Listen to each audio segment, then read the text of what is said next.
Do you know that Grandpa William was a spy for the U.S. in Totalitarian Japan? No way! Yes, look at this video I found.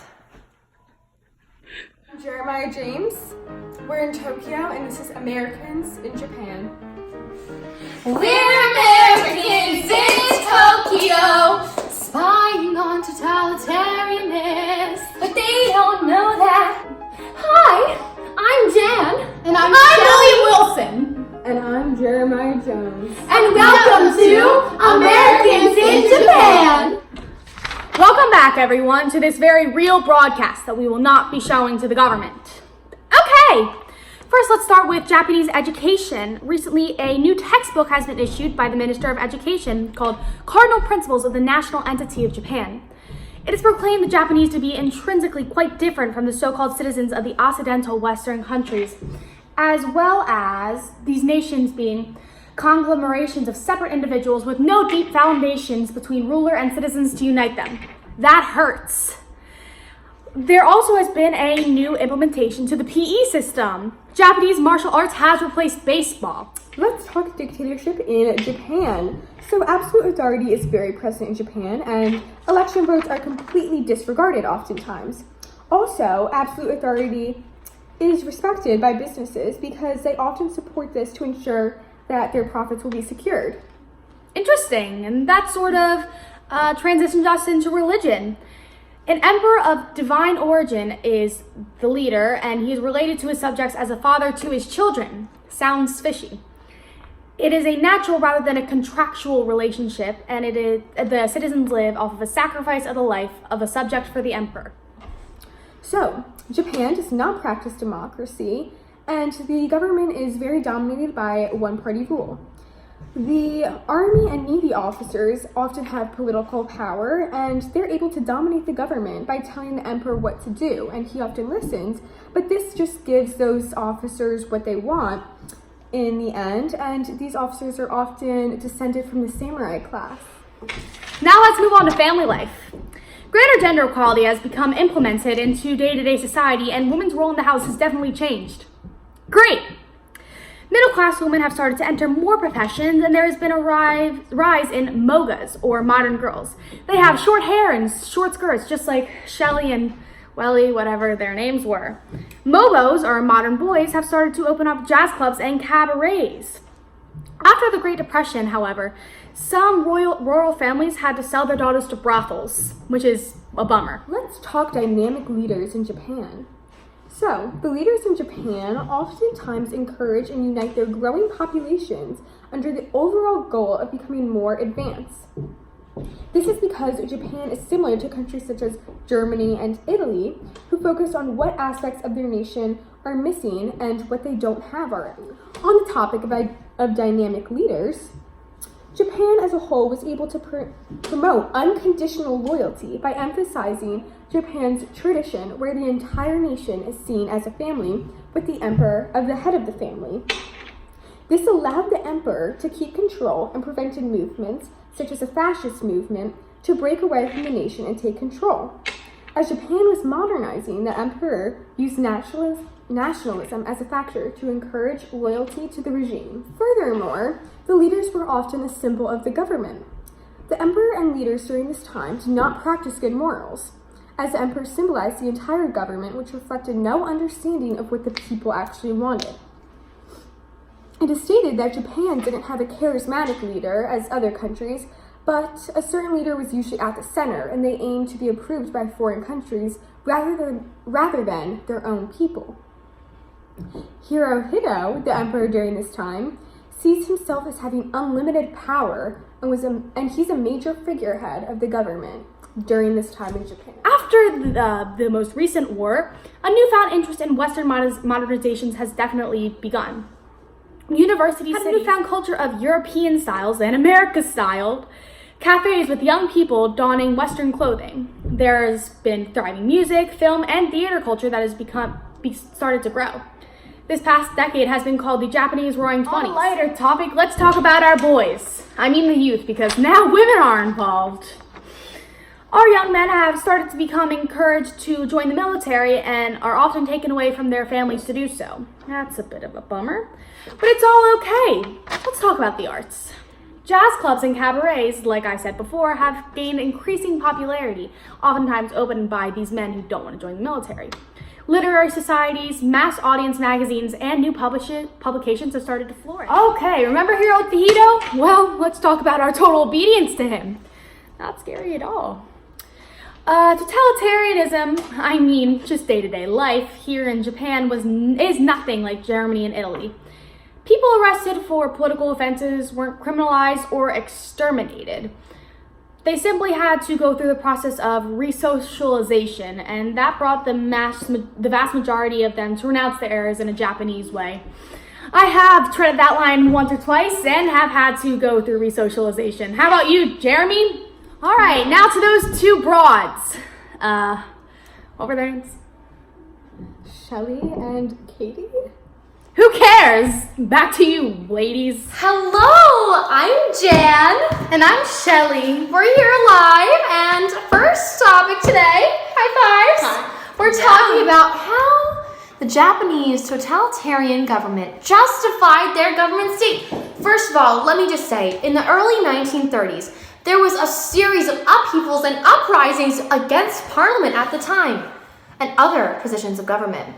Military leaders seeking power used this as a reason to justify their assassination and manipulation of members of Parliament in order to put themselves in power. Isn't that crazy? Absolutely insane.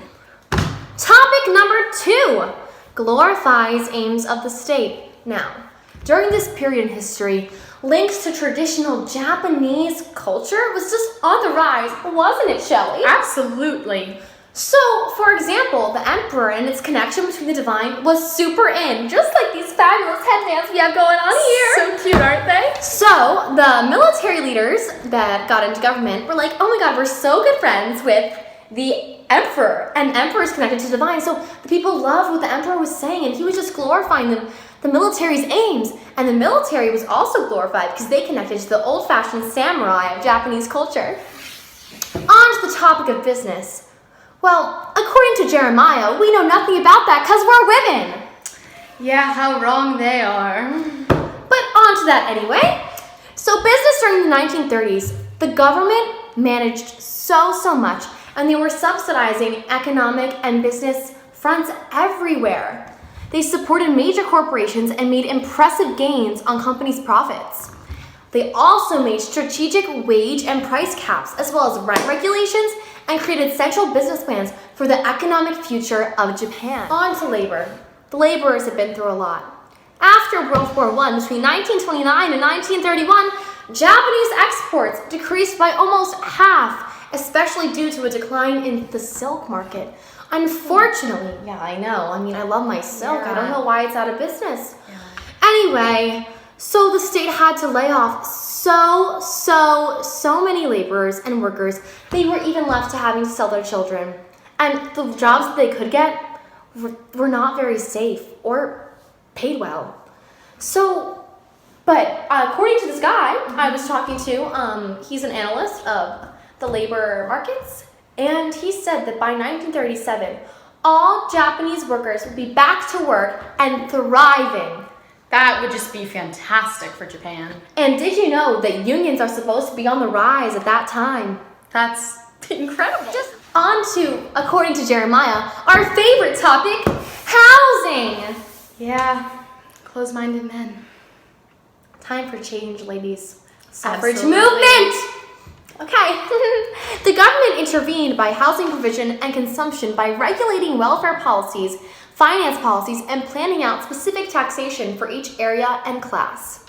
The government had a desire to maximize national economic growth through the housing sector, but unfortunately, this led to an overabundance of housing and a high vacancy rate. You know, why don't they just give those vacant houses to the poor? Beyond me. If I was the leader of Japan, we would have made some changes by now. Yeah. Back to you, Shelley.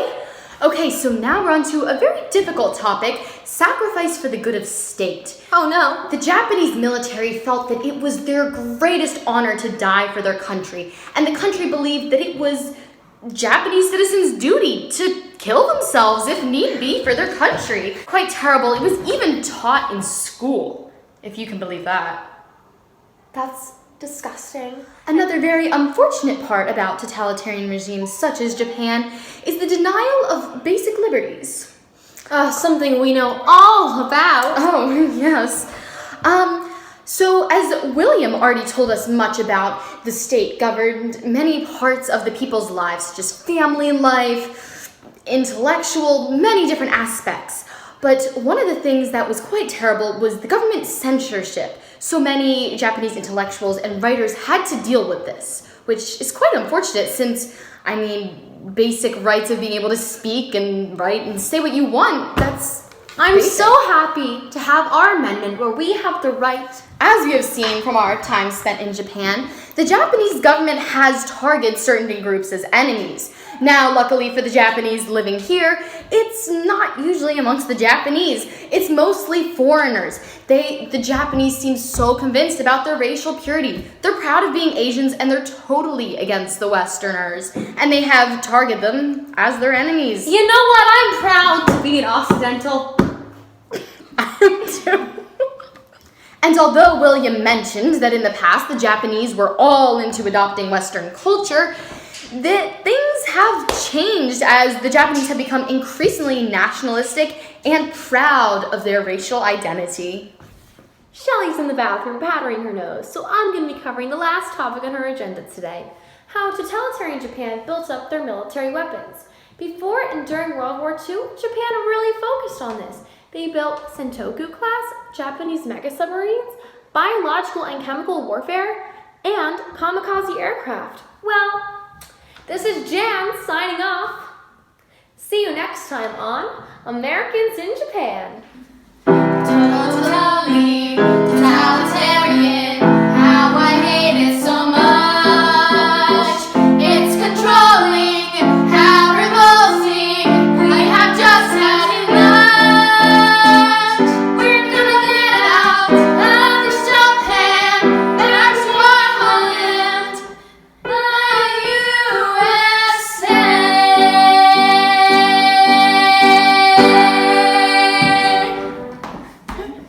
Thanks for watching, everyone. Take us home, girls.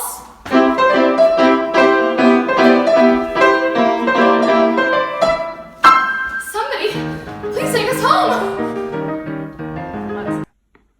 Wow, Grandpa William really was a spy. He was a lot cooler than you thought, wasn't he? Yeah.